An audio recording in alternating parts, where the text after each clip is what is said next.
쉐딩거와 양자영어 강의 시작합니다. 저는 머스터디넷 고혁준 선생입니다.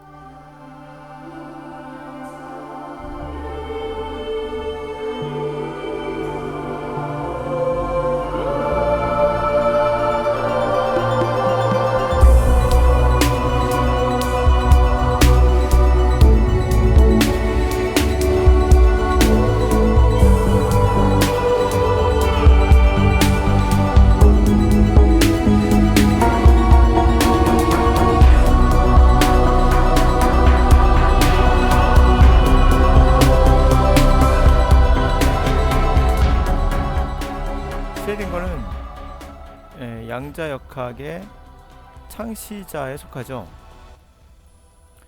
기존의 물리학은 엄격한 인과관계를 통해서 논리적으로 분석하고 이해하고 그런 거였습니다. 근데 엄격한 인과관계에 대한 불신이 대부분의 물리학자와 양자역학이 받아들이는 핵심이 되었다라고 말합니다. 자, 쉐딩거는 자연에 궁금한 현상들을 양자역학을 통해서 이해하려고 했죠. 그 중에 하나가 What is life? 생명은 무엇인가? 라는 강의를 통해서 인간의 모든 행위, 인간의 모든 것들을 양자역학으로 해석하려고 했습니다. 그것에 영감을 받은 클릭과 왓슨은 DNA를 발견하게 됩니다. 자, 이 쉐딩거는 인간의 모든 행위, 다시 말해 영어도 언어도 거기에 속할 수 있겠죠. 자연의 진실을 우리가 알고자 한다면 언어가 어떻게 습득이 되고 영어가 어떻게 습득이 되고 어떻게 발현되는가, 그것은 우리가 알고 있는 인간의 상식, 거기서 벗어나야 된다. 그것을 불신해야 된다. 그걸 통해서 본질을 알 수 있다, 핵심을 알 수 있다 라는 겁니다. 자, 그러면 쉐딩거의 생각과 이야기를 한번 해보도록 하죠. 자, 쉐딩거는 이렇게 말하고 있습니다. And within it a master molecule. And here the choice on the atomic scale would take place and would determine a spontaneous movement of the whole body. 자, 우리가 세포라는 게 있고 그 세포 안에는 분자가 있습니다. 여기서 분자 규모의, 원자 규모의 어떤 초이스로 그런 것이 일어나고 원자 규모로 일어나고, 그리고 would determine spontaneous movement, 자발적인 또는 즉흥적인 그런 인간 전체의 움직임, 뭐 여기 뇌도 포함되겠죠. 말을 구사하는 언어도 이 안에 들어가는 겁니다. 그런 걸 결정하는 건 바로 분자 규모 또는 원자 규모에서 결정된다는 겁니다. 그러니까 세포 단위, 분자 단위에서 영어를 읽고 듣고 말하는 행위가 일어나고 결정된다는 거죠.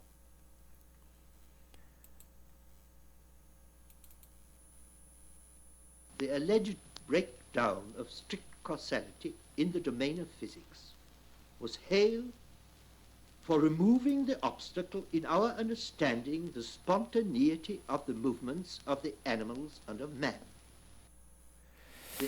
자, 쉐딩거는 이와 같이 또 말하고 있습니다. The breakdown of a strict causality, 엄격한 인과관계의 와해, 우리가 논리적으로 이해가 된다는 그런 인과관계의 와해가 결국 removing obstacle, 장애물을 걷어들이게 되는데 도움이 된다. Understanding spontaneity, 그러한 movement, 움직임, 애니멀과 인간의, 동물과 인간의 자발적인 움직임 또는 즉흥적인 움직임, 자연스러운 움직임, 그런 것을 이해하는데 물을 제거하는 것은 인간의 상식, 이해, 논리를 배격하는 겁니다. 그러므로 인간의 언어는 인간의 자발적인 움직임인, 그러한 인간의 즉흥적인 움직임인 언어인 영어는 엄격한 인간관계, 즉 인간의 상식 이해 논리를 따르지 않는다. 때로는 거기서 벗어나야 한다.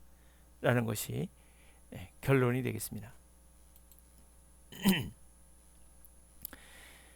영어의 습득과 활용은 생물학적 과정입니다. 그런데 원자는 결정되거나 예측되지 않는 불확실성을 갖고 있습니다. 그래서 리차드 파인만, 세계적인 물리학자, 노벨상을 받은 물리학자는 양자는, 그러니까 원자, 분자의 행위를 연구하는 양자역학은 인간이 이해할 수 없는 영역이다. 그렇죠? 조그만 어토믹 시스템에서는 undetermined, 결정된 것도 없고 unforeseen, 예측할 수도 없다. 바로 within a margin of uncertainty, 엄청난 불확실성이 있기 때문이다 라는 거죠. 자, 이게 무슨 말일까요? 자, 이제 영어로 들어와서요. 양자 컴퓨터, 양자의 움직임을 이용하는 양자 컴퓨터는 0과 1이 동시에 실존합니다. 사가가 있으면 있는 거고 없는 없는 거죠. 그러나 실제 세계는, 양자의 세계는 사가가 있기도 하고 없기도 한다는 겁니다. 이해가 되지 않습니다. 커젤러티, 그렇죠? 원인과 결과의 논리적인 구성이 되지 않습니다. 그러나 자연은 이것이 실존합니다. 존재합니다. 그게 사실입니다. 그게 팩트입니다. 자, 그와 같이 저 또한 때로는 5분 안에 영어가 되지 않았던 학생이 영어 독해가 된 경우도 있었습니다. 이건 실존했습니다. 팩트입니다. 저 또한 이해가 안 됩니다. 그러나 존재합니다.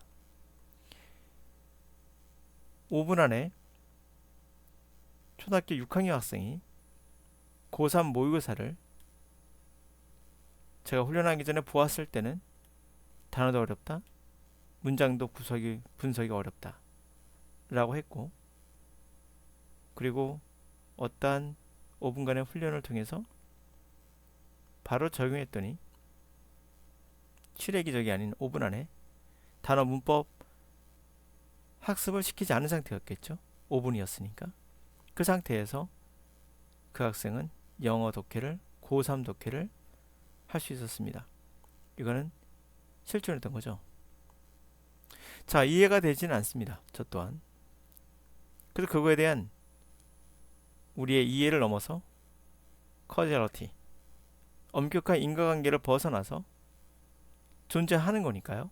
사가가 있든 없든 0과 1이 동시에 존재하는 것처럼 존재하는 거니까 그에 대한 이론을 살펴봤습니다.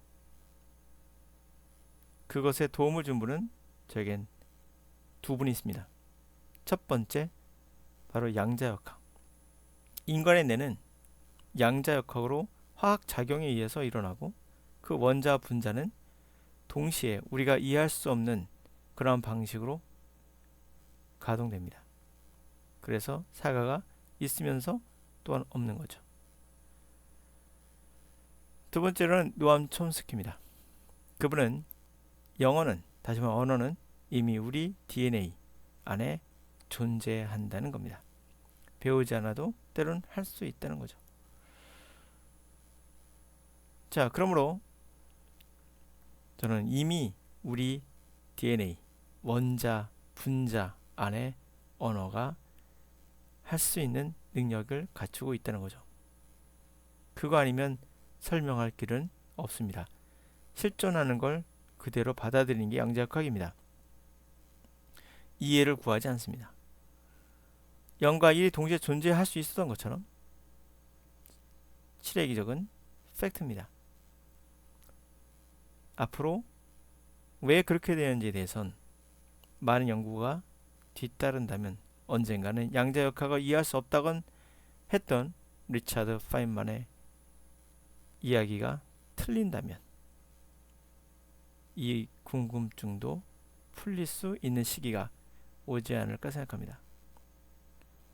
과연 어떻게 해서 단어, 문법, 학습 없이도 그 여러 학생들은 제 훈련을 통해서 가능하게 되었는지 궁금하고 그것을 현재 과학적 지식으로는 바로 양자역학과 노암 촘스키의 유니버설 그래머인 것 같습니다. 들어줘서 감사합니다.